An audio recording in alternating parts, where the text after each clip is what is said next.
궁한 새는 쫓지 않으리. 하지만 이번에도 거친 풍우는 서주를 비켜갔다. 견성을 지키고 있던 하후동과 조인이 뜻밖의 소식을 가지고 조조를 기다리고 있었기 때문이었다.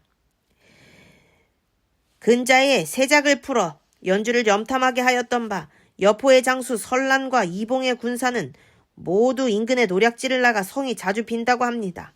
싸움에 이기고 돌아온 군사를 이끌고 비어있는 연주성을 치면 북소리 한 번에 떨어뜨릴 수 있을 것입니다. 그 같은 말을 듣자 조조는 어쩔 수 없이 서주를 쳐 유비를 꺾는 일을 다음으로 미루지 않을 수 없었다.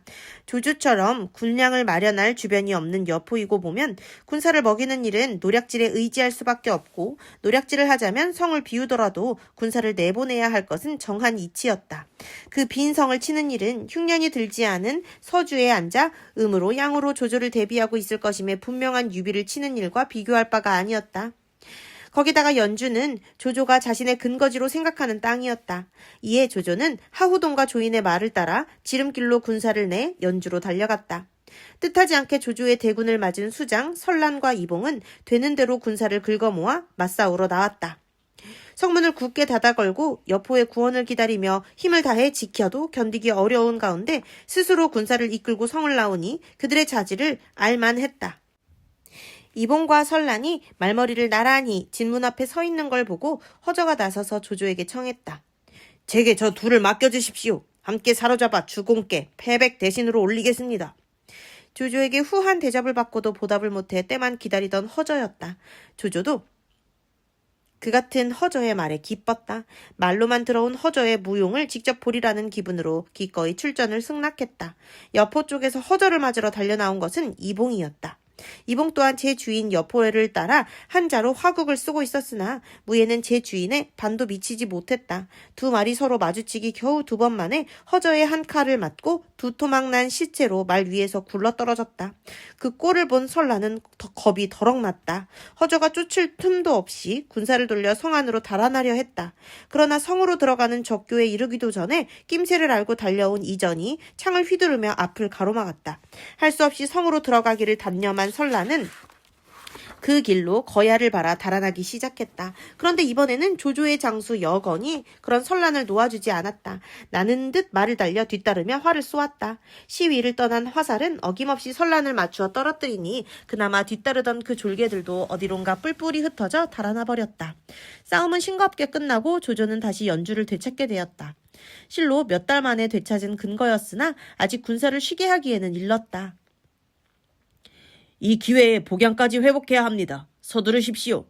정욱이 급하게 조조에게 권했다. 조조도 생각하니 옳은 말이라 그를 따랐다. 전위와 허전은 선봉이 되고 하후동과 하후연은 좌군, 이전과 악진은 우군이 되라. 나는 중군을 맞아 나아가리라. 조조는 그날로 그렇게 영을 내리고 따로 우금과 여건에게도 군사를 떼주어 후군으로 함께 뒤를 바치도록 했다. 승세를 탄 조조의 군사라 그 기세에는 잠옷 당당했다.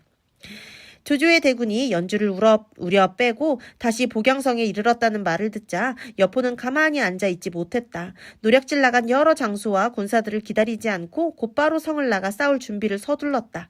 진궁이 그런 여포를 말렸다. 나가 싸우셔서는 아니 됩니다. 지금 많은 장졸들이 성을 나가 아직도 돌아오지 않고 있습니다. 그들이 돌아오기를 기다려 싸우는 것이 좋겠습니다. 그러나 여포는 듣지 않았다. 지난번 조조에게 낭패를 당했던 일도 있고 겁없이 내뱉었다. 누가 왔다고 내가 두려워하겠소? 걱정 말고 기다리시오. 내 조조놈의 목을 안장에 달고 돌아오겠소. 그래도 진궁이 여러 말로 달랬지만 여포는 끝내 듣지 않고 군사들과 함께 성을 나갔다. 천성이 무모하고 싸움을 좋아하는 데다 마음속에는 여전히 조조를 얕보는 구석이 남아있는 탓이었다. 조조! 여린 도적놈아! 네가 죽으려고 여기 왔다는 말을 들었다. 어서 나오너라. 여포는 성을 나가 진세를 벌이기 바쁘게 화극을 비껴들고 조조를 향해 욕을 퍼부었다. 딴에는 조조를 격동시켜 자기에게 유리한 마구잡이 싸움으로 몰아가기 위해서였다. 하지만 조조가 격동될 틈도 없이 여포를 맞으러 큰 칼을 휘두르며 달려나가는 장수가 있었다. 다름 아닌 허저였다. 닭 모가지를 따는데 어찌 소 잡는 칼을 쓰겠느냐. 이 허저의 큰 칼부터 받아보아라. 그렇게 마구 여포를 꾸짖으며 달려나간 허저는 그대로 여포와 어울렀다. 곧 맹렬하다 못해 보기에 휘황스럽기까지 한 싸움이 시작되었다. 허저의 큰 칼이 여포를 쪼갤 듯 내려치는가 싶으면 어느새 몸을 피한 여포의 화극이 허저의 목줄기를 노렸다. 말과 말이 엇갈리기 숨을 몇 차례. 그래도 승부는 좀처럼 나지 않았다. 전위는 어디 있는가? 나가서 허저를 도우라. 여포는 허저 혼자서 잡을 수 있는 자가 아니다. 조조가 문득 전위를 불러 출전을 명했다. 그리고 달려나가는 전위의 뒷모습을 보며 다시 목청을 높였다. 하호동과 하우연도 나가 여포를 사로잡으라. 이전과 악진도 나가 도우라. 여포의 용맹을 잘 아는 조조라 여포 주위의 장수들이 별로 눈에 띄지 않자 자기의 6 맹장을 한꺼번에 내보내 사로잡으려 들었다. 전위가 달려가 허저를 돕고 이어 하우돈, 하우연, 이전, 악진이 차례로 달려나가 여포를 애웠었다. 아무리 천하의 여포라지만 그들 6 장수가 한꺼번에 달려들자 배겨낼 도리가 없었다. 한 차례 불같은 공격을 퍼부어 길을 ат기 무섭게 말머리를 돌려 성 안으로 달아나려 했다. 이때 성 안의 부호 전씨는 성벽 위에서 주의 깊게 싸움을 보고 있었다. 전일 거짓 항복으로 조조를 궁지에 빠뜨린 적이 있는 그라 집안에 가만히 들어앉아 있을 수가 없었던 것이다. 비록 여포의 강압에 못 이긴 일이라 하지만 조조가 그 싸움에 이기면 일족을 용서하지 않을 것이기 때문이었다. 전씨는 여포가 쫓기는 걸 보자 자신의 일족을 살릴 궁리부터 했다. 마침 성 안에 남아있는 군사들이 많지 않음을 틈타 전씨는 성문과 적교 부근을 일족의 장정들과 종들의 손에 넣게 할 수가 있었다. 적교를 내려라! 그것도 모르고 헐떡이며 달려온 여포가 성 위를 향해 소리쳤다. 그러나 적교가 내려지지 않자 이번에는 더욱 크게 소리쳤다. 빨리 적교를 내리고 성문을 열지 못할까? 그때 성벽 위로 나타난 전씨가 차갑게 대답했다. 나는 이미 진심으로 조장군께 항복을 했네. 나를 2번 죄짓게 하지 말고 이반 물러나게나. 그제야 사정을 알아차린 여포가 소리소리 질러 전씨를 욕했으나 소용없는 일이었다. 조조군의 추격이 급하니 별 수 없이 군사를 끌고 정도로 달아났다. 그때 성 안에는 진궁이 남아있었지만 워낙 군사는 적고 전씨의 세력이 커 그 같은 낭패를 막아낼 수 없었다. 기껏 급하게 동문을 열어 여포의 일가 노유를 이끌고 달아나는 길뿐이었다. 이에 조조는 복양마저 힘들이지 않고 다시 되찾게 되었다. 그리고 그 일에 전씨의 공이 크다 하여 지난번 자기를 속인 죄를 깨끗이 용서했다. 불구덩이 속에서 죽을 뻔한 것을 생각하면 아직도 이가 갈릴 지경이었지만 그것이 여포의 강압에 못 이겨 한 일이라는 점과 뒷사람을 위한 본보기로 전씨를 살려준 것이었다. 하지만 복양까지 회복하고서도 조조는 여전히 쉴 겨를이 없었다. 모사 유엽이 다시 조조를 재촉하고 나섰기 때문이었다. 여포는 용맹하기가 범같은 자입니다. 오늘은 비록 궁핍하게 되었으나 오래 참고 있지는 않을 것입니다. 반드시 힘을 길러 다시 싸우려 들 것이니 이번에 아예 뿌리를 뽑아야 합니다. 복양성을 되찾는 일만으로 만족하여 주저앉아 있을 때가 아닙니다. 조조 역시 지쳐 있었지만 아직 옳은 말을 받아들일 줄 아는 귀는 열려 있었다. 유엽에게 복양성을 지키게 하고 자신은 다시 장졸들과 함께 여포를 쫓아 정도로 달려갔다. 조조의 군사들이 정도에 이르렀을 때 성 안에는 여포와 장막, 장초 형제만 있었다. 여포의 수하 장수, 고순, 장요, 후성, 장패 등은 군사를 이끌고 바닷가로 식량을 구하러 나가 아직 돌아오지 않은 까닭이었다. 조조는 성 밖에서 연일 싸움을 도두었으나 섣불리 성을 나갔다가 어이없이 복양성을 빼앗긴 지 오래 자는 여포라 이번에는 도무지 싸움에 응하려 들지 않았다. 고순, 장요 등의 장수가 돌아오기를 기다려 한 싸움으로 조조를 깨뜨릴 심산이었다. 여포가 싸움을 받아주지 않으니 조조도 어쩔 수 없었다. 며칠간이나 성 아래에서 갖은 욕설로 여포를 충동질하다가 마침내는 포 위를 풀고 40리나 군사를 물려 진체를 세웠다. 쓸데없이 성을 에워싸고 있다가 성 안에 여포와 성 밖에 나와 있는 그 수하 장수들을 앞뒤로 맞게 될까 두려웠기 때문이었다. 때마침 조조가 하체한 제군 일대에는 한창 보리가 익을 무렵이었다. 급하게 여포를 쫓느라 그 역시 군량이 딸리게 된 조조는 군사를 풀어 보리를 베어들이게 했다. 그 보리로 군사들을 먹이며 여포가 성을 나오기를 기다리기 위함이었다. 조조의 군사들이 들판에 흩어져 보리를 베어들이는 걸 본 세작들이 나는 듯이 그 일을 여포에게 전했다. 그 소식을 들은 여포는 좋은 기회라 여겼다. 들판에 흩어진 군사를 급하게 들이쳐 조조를 잡으려는 심산으로 군사를 이끌고 성을 나왔다. 그런데 단숨에 40리를 달려 조조의 진체에 가까이 이르러 보니 왼편에 나무가 무성한 숲이 보였다. 이미 여러 번 조조의 꾀에 골탕을 먹은 여포는 그 숲을 보자 더럭 겁이 났다. 조조의 복병이 있을까 해서였다. 감히 그 숲을 지나 진체를 급습할 생각도 못하고 군사를 물려 정도성으로 돌아가 버렸다. 여포가 이미 돌아가 버린 뒤에야 조조는 여포가 왔다 간 걸 알았다. 여포가 왔다면 틀림없이 우리 군사가 보리를 베느라 흩어져 있는 걸 틈타 본진을 급습하려 한 것이다. 그런데 왜 갑자기 돌아갔는가? 그건 저희도 모르는 일입니다. 군사들 또한 그게 궁금하다는 눈치로 대답했다. 조조가 한참 생각에 잠기더니 이내 그 까닭을 알아낸 듯 여러 장수들을 불러 모으고 말했다. 여포가 일껏 왔다가 그냥 돌아간 것은 왼편 숲에 복병이 있을까 두려워서였다. 그 의심을 이용해 이번에는 정말로 계책을 써야겠다. 숲에는 많은 전기를 꽂아 여포로 하여금 계속 우리 복병이 있는 줄 의심케 하라. 복병을 숨길 곳은 따로 있다.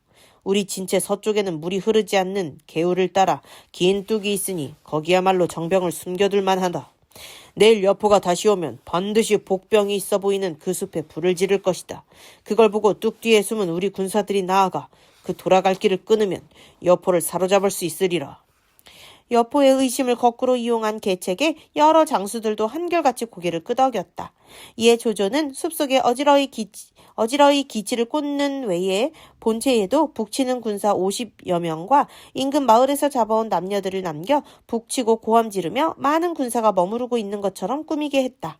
그런 다음 젊고 날랜 군사들은 모조리 물마른 개울가에 뚝 뒤에 매복시킨 채 여포 오기만 기다렸다.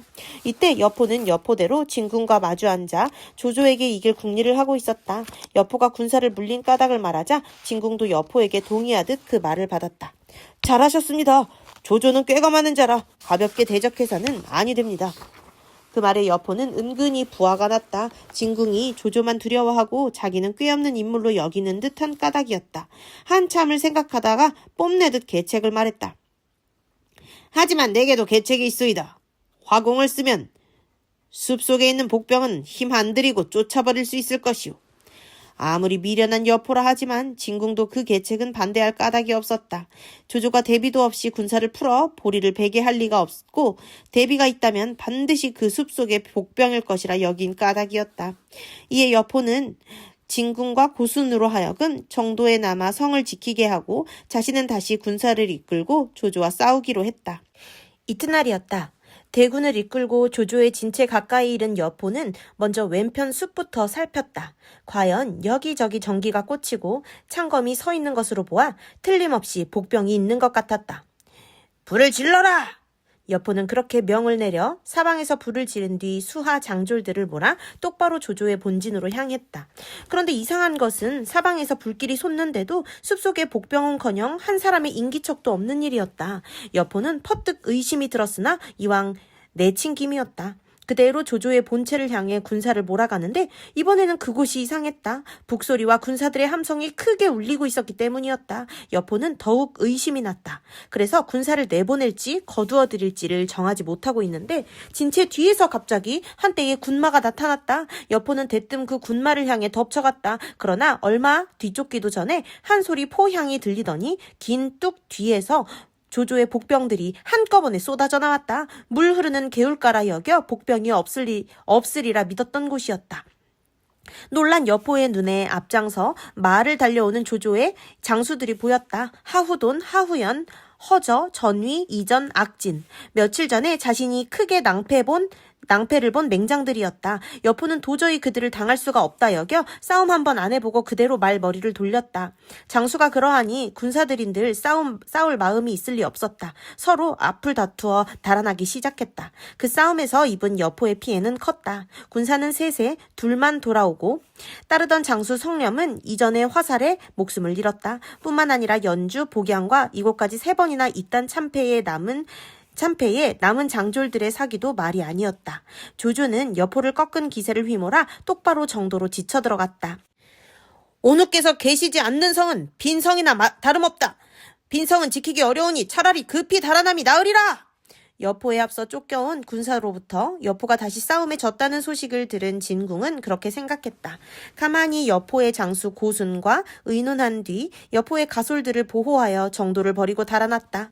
오래잖아 조조가 승세를 탄 군사를 몰아 성 안으로 뛰어들었다. 아직까지 성 안에 남아있던 장막, 장초 형제만으로는 대를 쪼개는 듯한 조조의 기세를 당할 길이 없었다. 이에 장초는 스스로 거처에 불을 질러 타 죽고 장막은 원술에게 구차한 모습을 의탁하러 달아났다. 다시 산동 일대는 조조의 세력 아래 들어갔다. 그러나 조조는 거기서 멈추지 않고 미루어둔 서주의 유비 칠리를 의논했다. 여러 번 참패를 당한 끝에 힘들여 이긴 여포였건만 조조의 밝은 눈에는 그 여포보다 몇 배나 이기기 힘든 것이 유비로 보였다. 더 잘하기 전에 싹을 잘라버리거나 사로잡아 내 연못에 가두어 두어야 한다. 그게 솔직한 조조의 심경이었다. 이때 모계가 나서서 말렸다. 천하의 형세로 보아 먼저 각처에 흩어져 있는 군웅들을 호령하는 일이 급하기는 합니다. 그러나 지금 군사는 피로하고 군량은 넉넉지 못합니다. 이곳에서 군사를 쉬게 하고 백성들에게는 마음 놓고 생업에 종사케 하여 군자를 충분히 갖추면서 때를 기다리십시오. 반드시 패왕의 위협을 이룰 것입니다. 유비 따위를 급하게 몰아 헛되이 힘을 써버리는 일이 없도록 하십시오. 뒤따라 순욱과 정욱도 말렸다. 산동은 원래가 조조의 터전이었으나 서주는 원정이 되니 준비를 넉넉히 갖춘 뒤라야 한다는 게 그 구실이었다. 거기서 조조는 다시 한번 뜻을 바꾸었다. 자기 세력 내에 백성들을 위로하고 평안케 하여 각기 생업에 전념케 하고 군사들에게는 쉬는 틈틈이 성곽을 수리하게 했다. 내실을 다지며 조용히 천하의 형세를 관망하기로 한 것이었다. 한편 조조에게 대패해 정신없이 달아나던 여포는 바닷가에 이르러서야 흩어진 군사들과 장수들을 수습할 수 있었다. 식량 약탈을 나갔던 장패와 후성 등도 소문을 듣고 하나씩 둘씩 여포를 찾아 모여들었다. 내 군사가 비록 적으나 아직도 조조 따위는 깨뜨릴만 하다. 돌아가 다시 한번 싸워야겠다. 어느 정도 장졸들이 모여들자 기운을 회복한 여포가 말했다. 아직도 자신의 패배가 조조의 계략 탓이라기보다는 장졸들이 흩어져 힘을 모아 쓰지 못한 탓이라고 믿고 있는 여포로서는 해봄직도 할 만한 소리였다. 진궁이 그런 여포를 말렸다. 지금 조조의 세력이 너무 커 더불어 싸우기는 어렵습니다. 먼저 편안히 몸을 둘 곳부터 찾은 뒤에 때를 기다려 다시 싸워도 늦지 않습니다. 그제야 여포도 자신의 처지가 보이는 모양이었다. 군사는 꺾인 데다 의지할 성 하나 없는 그라 조조와의 싸움을 고집할 수 없었다. 그럼 다시 원소에게 의지해보는 게 어떻겠소? 이윽고 여포가 뜻을 바꾼 듯 진궁에게 물었다. 진궁이 잠시 생각에 잠겼다가 대답했다. 먼저 사람을 기주로 보내 원소의 움직임부터 살핀 뒤에 가도록 하는 게 좋겠습니다. 전에 한번 원소에게 대인 적이 있는 터라 여포도 그 말을 따랐다. 진궁의 그 같은 조심은 옳았다. 원소는 조조와 여포가 연주를 두고 싸운다는 소식을 듣게 되자마자 모사들을 불러놓고 그 일에 대해 의논했다. 그때 신배가 나서서 말했다. 여포는 이리 같은 자입니다. 연주를 얻으면 반드시 우리 기주를 노릴 것입니다. 조조를 도와 여포를 치는 것이 뒷날에 근심을 없이 하는 방책입니다. 그렇지 않아도 남북에서 압박해오는 원술과 공손찬에 대해 동서로 조조와 연결해 대항해오던 원소였다. 내심의 경계는 남아있었지만 원소 또한 여포보다는 조조와의 동맹을 유지하는 편이 나을 것 같았다. 이에 원소는 상장군 안량에게 군사 5만을 딸려 조조를 도우러 보냈다. 세작을 통해 그 같은 기주의 소식을 들은 여포는 크게 놀랐다. 조조의 군대만으로도 참패를 거듭하고 있는데 안량의 5만 군이 이른다면 정말로 당해낼 재간이 없었다. 급히 진궁을 불러 물었다. 원소에게 의탁하기는커녕 도리어 그의 대군이 조조를 도우러 오고 있다니 이 일을 어쩌면 좋겠소. 진궁도 암담한 모양이었다. 잠시 어두운 얼굴로 말이 없다가 겨우 한 길을 찾아냈다. 듣기에 유현덕이 새로 서주를 얻어 다스리고 있다고 합니다. 그는 너그러운 사람이니 장군을 박대하지 않을 것입니다. 서주로 가서 잠시 몸을 의탁하는 게 좋겠습니다. 여포도 그 길밖에는 달리 길이 없다고 여겨 진궁의 말을 따랐다. 그날로 서주를 바라 지친 장병들을 이끌고 달렸다. 여포가 유비에게 의지하러 서주로 온다는 소식은 여포보다 한 걸음 앞서 유비의 귀에도 들어왔다. 여포는 당금에 둘도 없는 영용한 인물이다. 마땅히 성을 나가 맞음이 오르리라. 유비는 아무런 망설임 없이 그렇게 말하며 여포를 맞으러 나갈 채비를 하게 했다. 미축이 놀라 말했다. 여포는 호랑이나 늑대 같은 자이니 받아들여서는 안 됩니다. 집안에 들이면 반드시 사람을 상하게 할 것입니다. 그러나 유비는 듣지 않았다. 지난날 서주가 위험했을 때 여포가 연주를 쳐서 빼앗지 않았더라면 조조는 물러서지 않았을 것이오. 만약 조조가 힘을 다해 서주를 에워싸고 쳤더라면 어떻게 이 서주가 온전할 수 있었겠소? 이제 그가 궁하여 내게 의지하려 함이니 차마 모른 채 할 수는 없소이다. 물론 유비도 여포의 사람됨을 모르는 바 아니었다. 거기다가 전날 여포가 연주를 친 것도 서주를 돕기 위해서가 아니라 자신의 욕심을 위한 것에 지나지 않았다. 하지만 아직도 제대로 털을 잡지 못한 유비에게는 여포의 힘이 절실하게 필요했다. 내일이라도 조조의 대군이 들이닥친다면 속절없이 서주를 내어줄 수밖에 없는 자신의 힘을 유비는 잘 알고 있었다. 그 밖에 유비가 위험에 무릅쓰고 여포를 받아들인 데에는 조조를 향한 야릇한 호승심의 충동도 있었다. 조조, 그대는 칼로 여포를 배려하지만 나는 인의로 그를 사로잡겠다. 그대는 천하를 얻기 위해 앞을 가로막는 힘을 쳐 없애려 하지만 나는 그 힘을 덕으로 길들여 내 힘에 보태려 한다. 유비는 마음 깊은 곳에서 그렇게 중얼거리고 있었다. 유비가 워낙 단호하게 말하자 미축은 더 말리지 못했다. 그걸 보고 장비가 투덜거렸다. 형님은 도무지 마음이 좋아 탈이오. 정 그러시겠다면 준비라도 단단히 하도록 합시다. 여포 그놈이 불측한 마음을 드러내면 단칼에 베어버리도록 말이오. 그러나 유비는 그런 장비마저 꾸짖은 뒤 30리나 성을 나가 여포를 맞고 말머리를 나란히 해 서주로 돌아왔다. 유비가 기대했던 것 이상으로 자신을 환대하자 여포는 은근히 기가 살아났다. 주아에 이르러 예를 마치고 자리를 잡기 무섭게 지난 일로 생색을 냈다. 나는 왕사도와 이를 꾸며 역적 동탁을 죽였으나 뜻밖에도 이각과 곽사의 난리를 만나 관동을 떠도는 신세가 되었소이다. 왕사도께서 돌아가실 때 내게 관동의 제후들과 힘을 합쳐 기울어지는 한시를 붙들라 하셨지만 제후들은 서로 용납하지 않고 싸움을 일삼으니 실로 아득할 뿐이오. 그런데 그 중에도 조조, 그 도적이 특히 모질어 서주를 침범하며 사군께서 힘을 다해 도겸을 구하려 하신다는 말을 들었소. 내 비록 힘이 없으나 모진 도적이 어진 태수를 죽이려 드는 걸 어찌 가만히 보고 있겠소. 이에 조조의 근거지인 연주를 들이쳐 그 세력을 나누이게 하였던 것이오. 하지만 불행히도 적의 관계에 떨어져 군사는 잃고 장수는 꺾였소.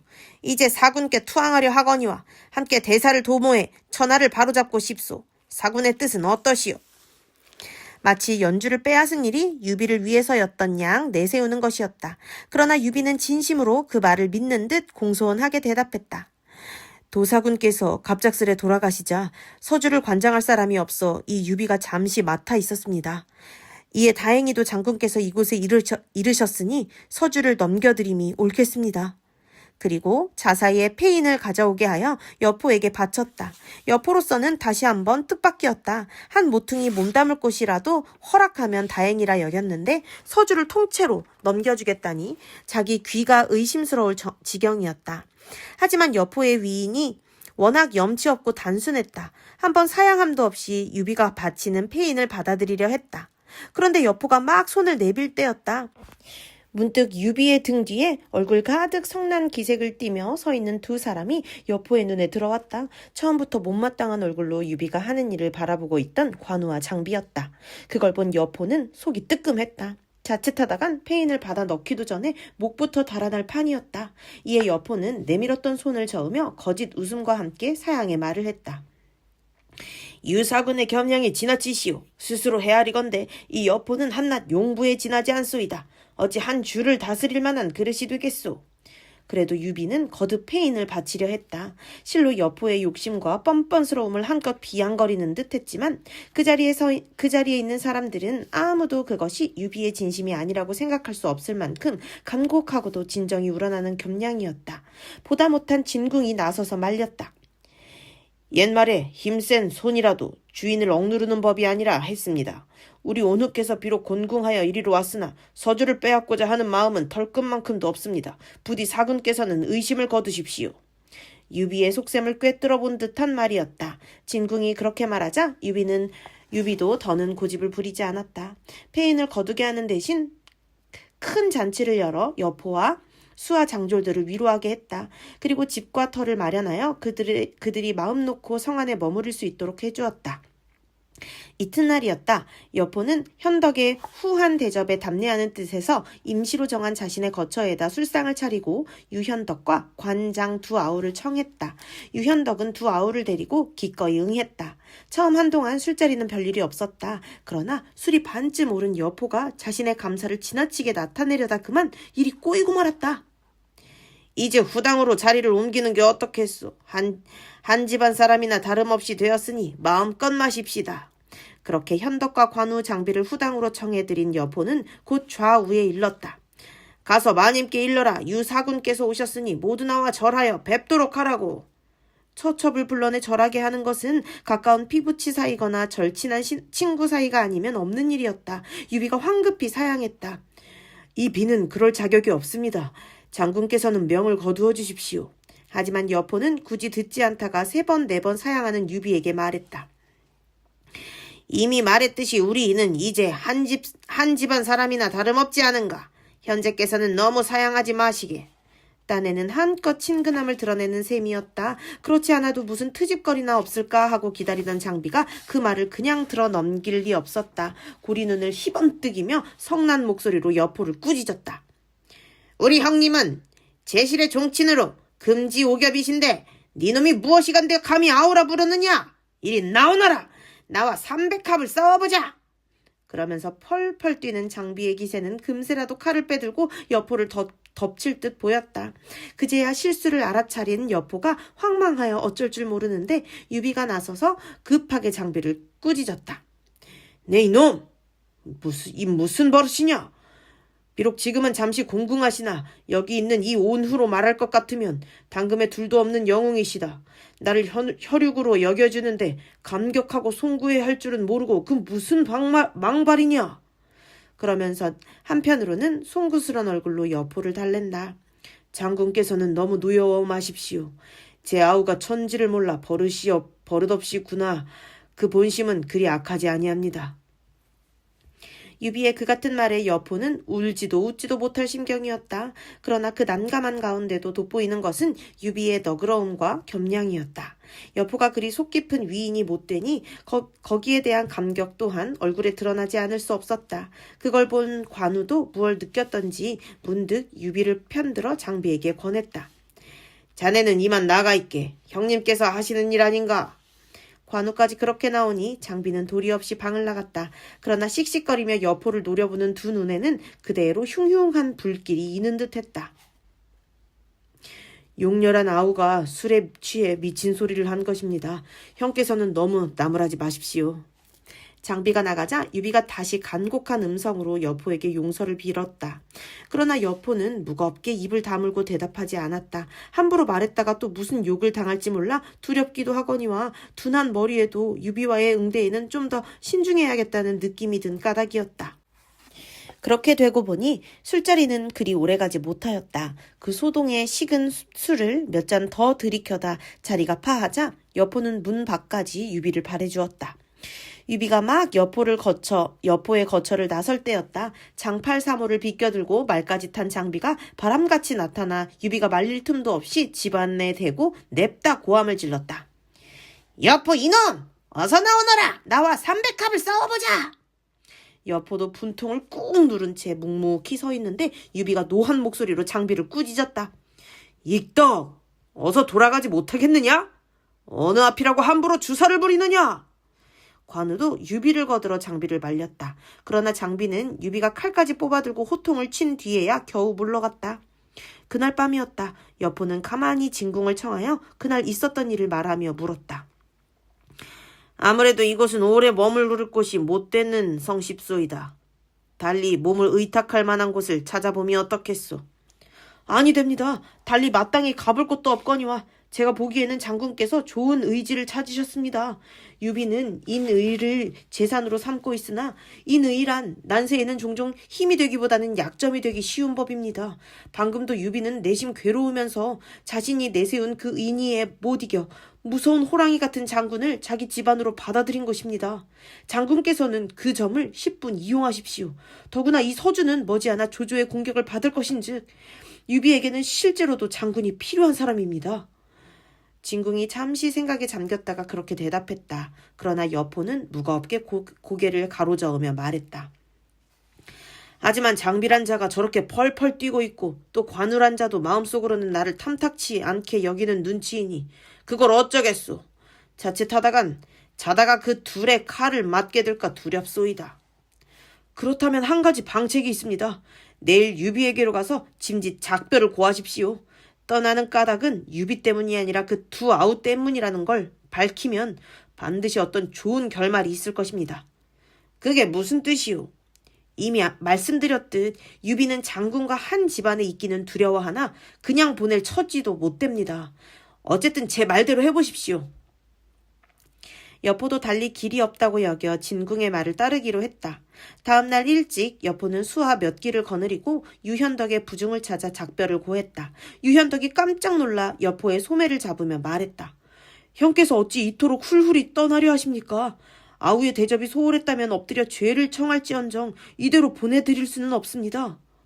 천만의 말씀이요. 사군께서는 버리지 않고 받아주셨으나 두려운 것은 아우님들이요.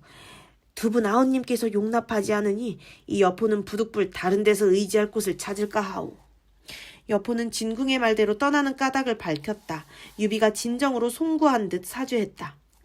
장군께서 가버리신다면 실로 내 죄가 너무 큽니다. 용렬한 아우들이 함부로 장군의 노여움을 샀으니 마땅히 꾸짖어 사죄토록 하겠습니다. 부디 이 비를 버리고 떠나신다는 말씀은 거두어 주십시오. 그러더니 문득 한 가지 방책이 떠올랐다는 듯 덧붙였다. 굳이 이 서주성이 싫으시다면 가까운 곳에 소패란 성이 있습니다. 지난날 제가 잠시 군사를 둔치게 하였던 곳으로 성이 얕고 좁으나 약간의 군사가 머물 수는 있습니다.